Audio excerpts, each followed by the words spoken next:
வணக்கம், எல்லாரும் எப்படி இருக்கீங்க? நல்லா இருக்கீங்களாங்க? நான் இன்றைக்கி முருங்கைக்காய் போட்ட புளிக்குழம்பு தான் வைக்க போகிறேன். அதுக்கு தேவையான பொருட்கள் எல்லாமே எடுத்து வச்சுட்டேன். தேங்காய் சீச்சி எடுத்து வச்சுருக்கேன். சின்ன வெங்காயம் நிறைய உரித்து வச்சுருக்கேங்க. முருங்கைக்காவும் கட் பண்ணி கழுவி எடுத்து வச்சாச்சு. குழம்பு மிளகாய் தூளும் திறந்து வச்சுருக்கேன். தக்காளி 2 பழுத்து தக்காளி, புளி எலுமிச்சம்பழம் சைஸுக்கு ஊற வச்சுருக்கேன்.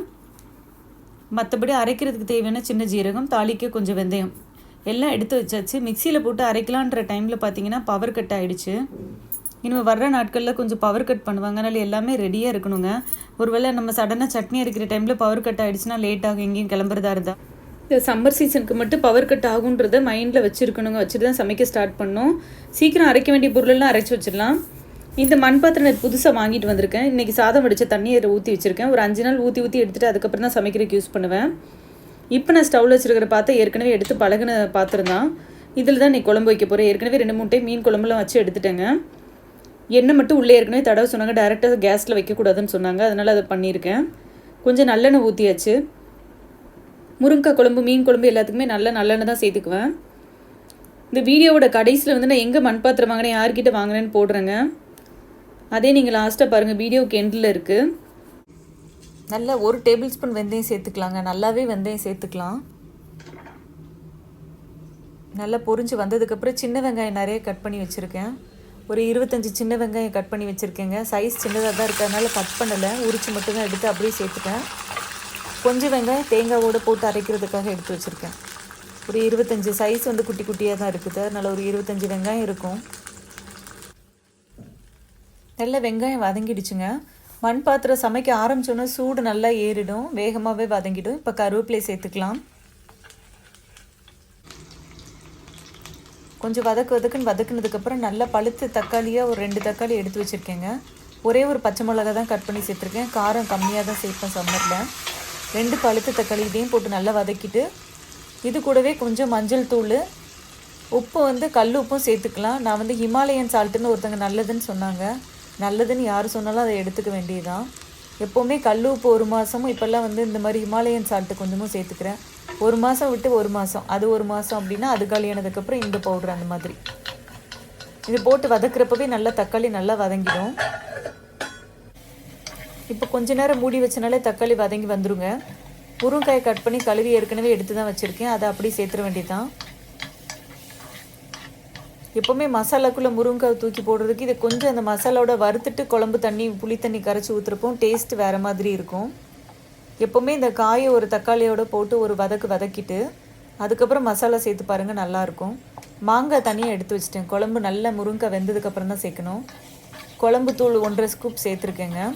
காரத்துக்கு எனக்கு தேவையானதான், இதுக்கு மேலே எதுவும் சேர்க்க மாட்டேன். அவ்வளோதான். மஞ்சள் தூள் 2 ஸ்பூன், மிளகாய் தூள், அதாவது குழம்பு மிளகாய் பொடி, உப்பு, அவ்வளோதான் போட்டிருக்கேன். இந்த மசாலாவை நல்லா பச்சை வாசனை போகிற வரைக்கும் வதக்கி எடுத்துடணும். நல்ல வாசனை போயிடுச்சு. போனதுக்கப்புறம் தான் ஏற்கனவே எலுமிச்சம்பழம் இந்த சைஸில் புளி எடுத்து கரைச்சி வச்சு அதை சேர்த்துட வேண்டியதாங்க. ஏற்கனவே நல்லா கரைச்சி எடுத்துட்டேன். அப்படியே மசாலாவோட டேரெக்டாக சேர்த்துட வேண்டியதான். அவ்வளோதான். லைட்டாக ஒரு கிளறிட வேண்டியதான். இது ஒரு 5 நிமிஷம் மூடி போட்டுடலாம். ஒரு 10 தேங்காய் சீச்சி எடுத்துருக்கேங்க. குட்டி குட்டியாக கட் பண்ணியிருக்கேன். 7 சின்ன வெங்காயம், கொஞ்சமாக சின்ன ஜீரகம் போட்டு நல்லா அரைச்சி எடுத்து குழம்புல ஊற்றிட வேண்டியதாங்க. நல்லா மைய அரைச்சி எடுத்துகிட்டு வந்து இந்த சேர்த்தாச்சு. குழம்பு கொதிக்கிறதுக்குள்ளே சேர்த்தாச்சு. தேங்காய் அரைச்சி ஒரு 5 பல்லு பூண்டு நல்லா நசுக்கி எடுத்து உள்ளே சேர்த்துட்டேன். நல்லா உட்டிலே வச்சு நசுக்கிட்டேன், கல் எடுத்து வச்சு நசுக்கிறதுக்கு பதிலாக. ஈஸியாக வேலையை முடிச்சாச்சு. அவ்வளோதான். பூண்டு போட்டால் இன்னும் கொஞ்சம் வாசம் நல்லா வரும். இப்போ குழம்பு நல்லா கிடந்து ஸ்டவ்லேயே கிடந்து கொதிக்கட்டுங்க. முருங்காய் நல்லா வெந்ததுக்கு அப்புறம் தான் மாங்காவை போடுவேன். ஒரு நல்லா கிளறி விட்டுட்டு கொதிக்க விட்டுருவேன். நல்லா மூடி ஓப்பன் பண்ணி பார்த்தா குழம்பு நல்லா கொதிச்சிக்கிட்டு இருக்கு. முருங்காவை நல்லா வெந்த மாதிரி தான் இருக்குது. முருங்காய் வெந்துருச்சுன்னா நம்ம மாங்காவை தூக்கி போட்டுடலாங்க. கட் பண்ணி வச்ச மாங்காவை சேர்த்துருக்கலாம். முருங்காய் நல்லா வெந்த மாதிரி தான் இருக்குது. கமகமன் வாசம் வருது. இப்போ மாங்காவை போட்டால் இன்னும் கொஞ்சம் அடிஷ்னல் வாசம் கமகமன் வரும். இப்போ இந்த மாங்காய் வேகிறதுக்குள்ளே நம்ம தாளித்து வச்சிடலாங்க.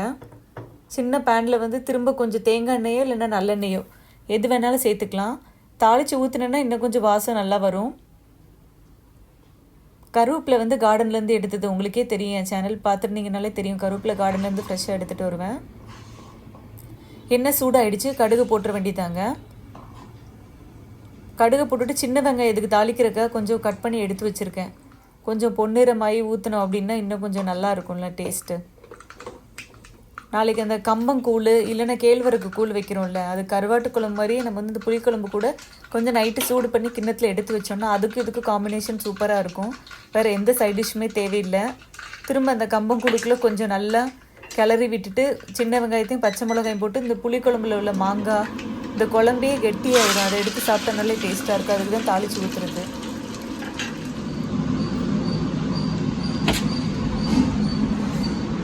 என்ன அழகா காற்று.